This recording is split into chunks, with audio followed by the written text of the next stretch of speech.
Well, hi, Steve. Thanks for letting me drop in on you during this busy spring season. Yes. So I'm glad that you were willing to meet with me today because what I want to do as part of Vehicle Nanny is help share some of the fun collectible vehicles that people have, acquaint that people with these different cars, learn a little bit more about the cars, what makes them kind of desirable, Yep. and more importantly, you as an owner, why you were attracted to it. Yes. So if you don't mind, I have 10 questions for you. Sure. We'll keep it at 10.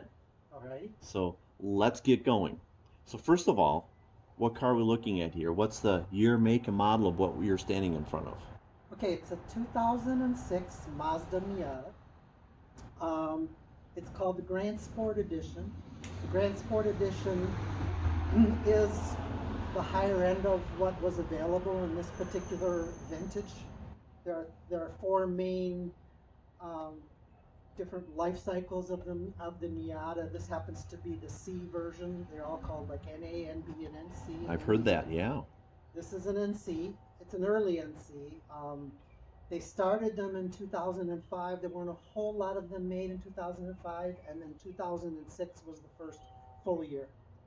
The big difference about the Grand Sport is it comes standard with larger wheels and tires, Bilstein shocks, locking differential, which is kind of nice in a small car, Bose radio, leather interior. It's a fairly equipped version.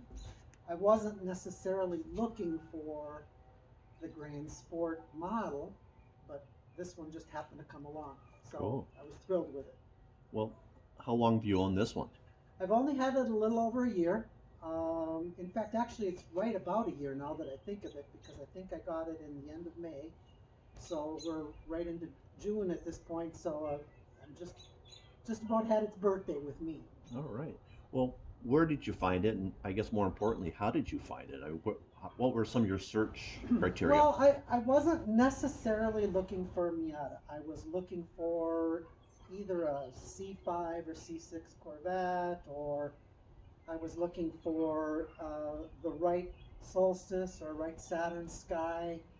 I wanted a two-seat car with a convertible top or a T-top, something that would be used only in the nicer weather. I have the ability to have it in a garage, which is a really good bonus when you've got a car that you really want to keep nice, Especially um, in Michigan. especially in Michigan.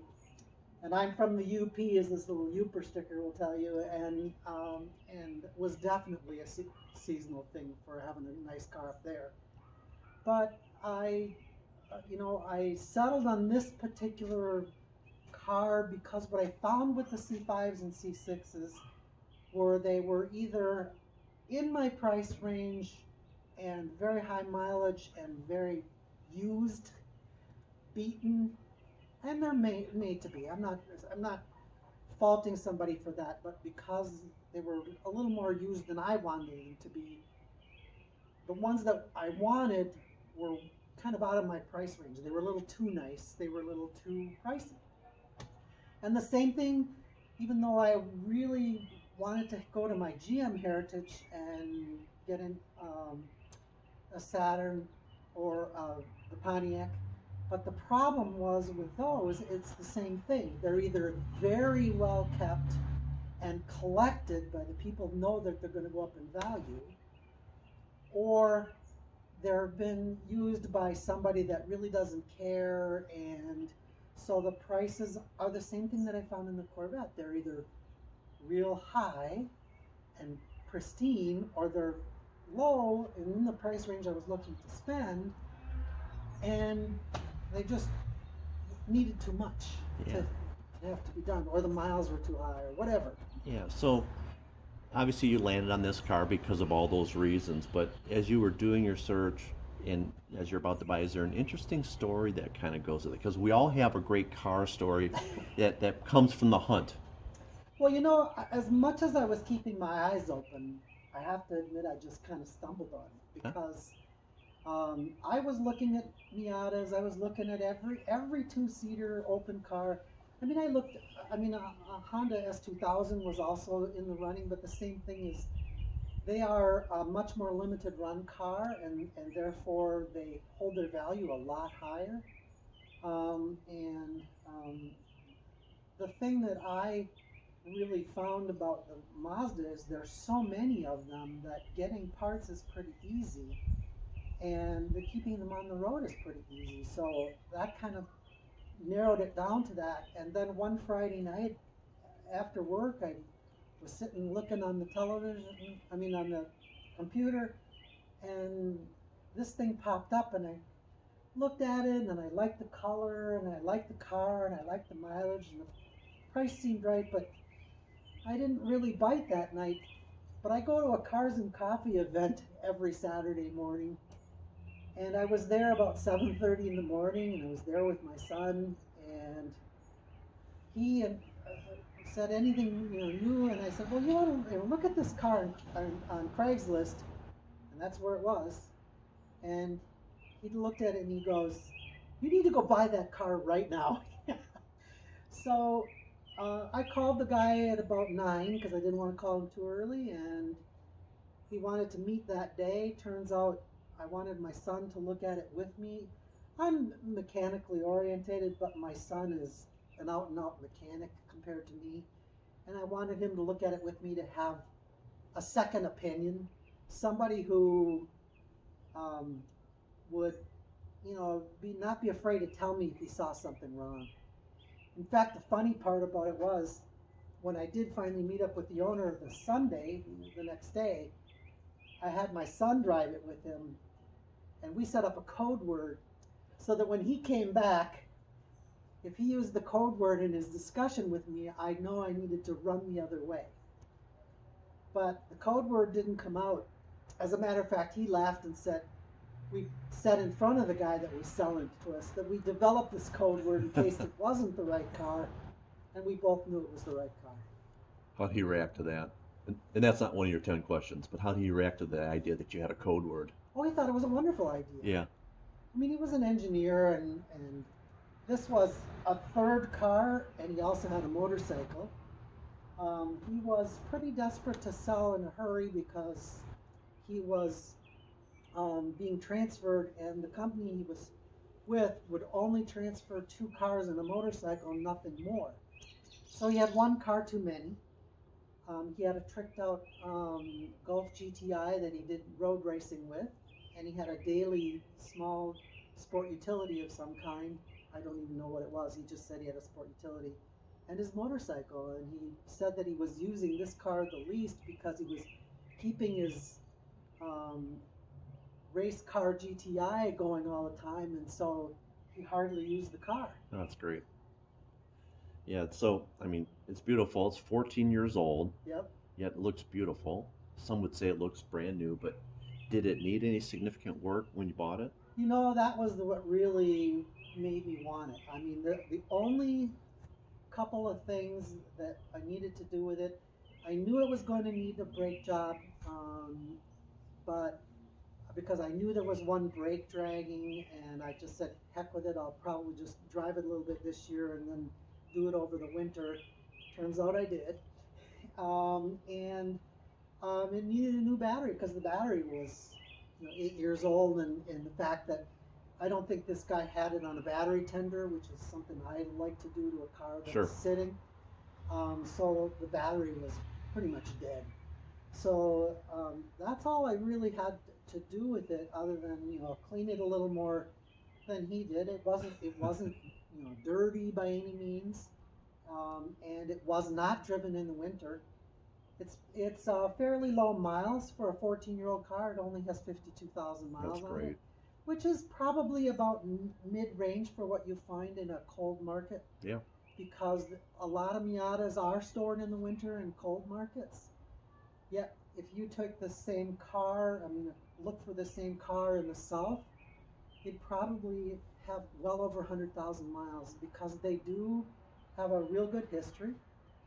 And the other reason I chose this particular vintage of Miata was when it got to the NCs in 2005, they switched from the engine changed in such a way that you used to have a timing belt, and the engine was upgraded to have a timing chain. Oh, that's great. So I wasn't worried about anything internally with the engine. So. Perfect. Well, you talked about earlier, parts availability is really good. Oh yeah. Do you have any modifications, fun modifications planned? And I'm not talking about brake jobs and batteries. At this point, no, because I'm really in it to just use it as an enjoyment car. I'm not Perfect. saying I won't if the right thing comes along, but this comes also part of that package. Comes with an upgraded exhaust system, so that's already there. The suspension is as tight as I would want it. It's really a little stiff for the daily roads of Michigan, but it's my part-time car, so I don't care. So what you're saying is it was built right for what you need it for. Yeah. Perfect. But okay, so this beautiful car, we've mentioned that a couple times, but is there one thing you really like about it? What is it that like you look at Well, like, boy, am I glad this car has this? for me, the six-speed manual transmission, Okay. the fact that it's just such an easy car to drive. I mean, I wanted something that I could just get in and not fuss with. I wanted a modern enough car that I wasn't dealing with, carburetors and Points and condensers. points and condenser and all that. So I'm well past that. Yet I'm far enough into the life cycle of the car that we got to the point in the industry where cars were starting to get some performance out of them again with the fuel injection, and so there's Yep. plenty of power for the size of the car. All right. Kind of along the lines of, what do you really like about it? If you were the engineer or even the designer, so it could be mechanical or cosmetic, what would you change? It's funny. I haven't found very much that I would change because I'm not a particularly tall person. Although this version of the Miata is one of the better ones for somebody that's taller. The earlier versions, um, taller people didn't fit so well. But that's not it. It's the only nitpicky problem that I would have changed if it were me is I still like to be able to have a beverage while I'm driving down the road, and the best cup holders are unfortunately right behind the gear shift. Ah, So if um, I like to quite often leave my hand on the gear shift because when I'm driving where the roads are curvy and twisty. That's the whole fun of this car, and so that way, whatever you've got as a beverage is in your way. So I would have put a cup holder alongside to the right of the gear shift so that I could have my hand over on the gear shift without having it bothering my arm behind me, but then still being able to, grab the drink when I do want it. seems like a minor annoyance, but I think that's worthwhile. Well, there's another cup holder in the door, but I don't like to use cup holders in the door because whatever you're drinking is left too full or whatever, and you go to shut the door, potential mess. Well, we don't want you to spill your Chablis. Yeah. I'm not drinking my Chablis while I'm driving my Miata. Okay. Maybe All right. afterwards. Yeah. Well, I know that this is your summer ride, your nice weather ride. What's your daily transportation vehicle? True to my retirement of General Motors Equinox, I worked on Equinox for the whole life of the car until I retired. So it's what I drive. And it looks like it's what you wear. Yeah, well, I got that from them. So Okay. But I'm very proud of the car. It's quite successful. But I don't know that that's what I'll keep now in my retirement. I'm probably looking to get a Colorado or Canyon. Something that is more utilitarian. I'm going to be probably towing a small powerboat. And so just I'm in the play mode now. So Well, as you should. So my last question for you, and I know you've only had this about a year, but do you have your eye on any other car? Or is this the one? well, I mean, any true car lover will tell you that um, there's always that other car, or there's always that dream. Um, the pie in the sky car that I would love to have again to drive, but now be mine, is way out of my price range. I worked for a guy that had a Ferrari 365 GTB4 Daytona. Because I like keeping cars clean, I kept it clean for him, and I got my own key because of that. And when he was out of town, I got to drive it whenever I wanted. Oh, that's great.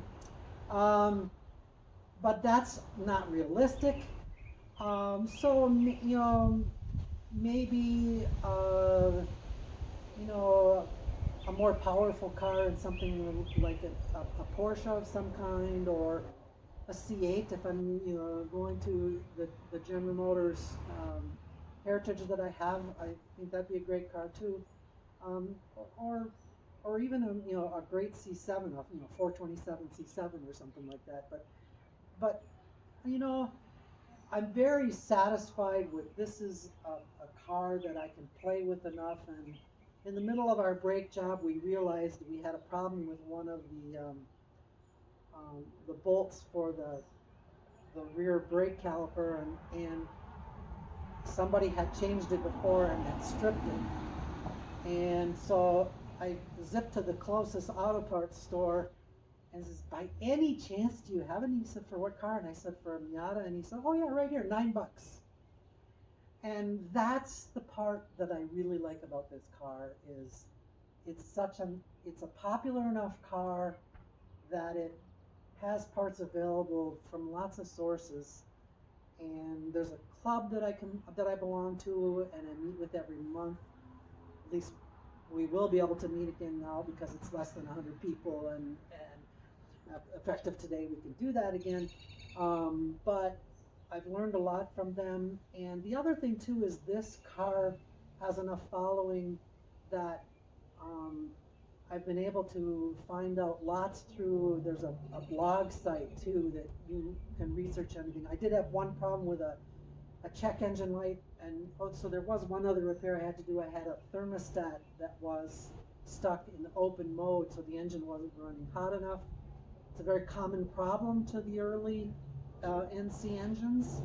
And so I went into the blog. They told me just what I had to do, what parts I needed. And there was even a video on how to change it myself. And I did it in about 3 hours with my minor mechanical capability. Well, there you go. The everyday part-time car. Exactly.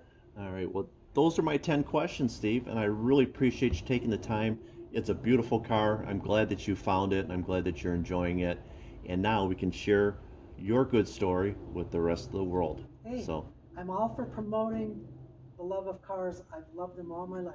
there you go. And as we say at Vehicle Nanny, if you show your car some love, it'll love you right back. And clearly that's what's happening here. So thanks again, and I look forward to coming here next year to get that Ferrari on film. So Yeah, take care. right, yeah.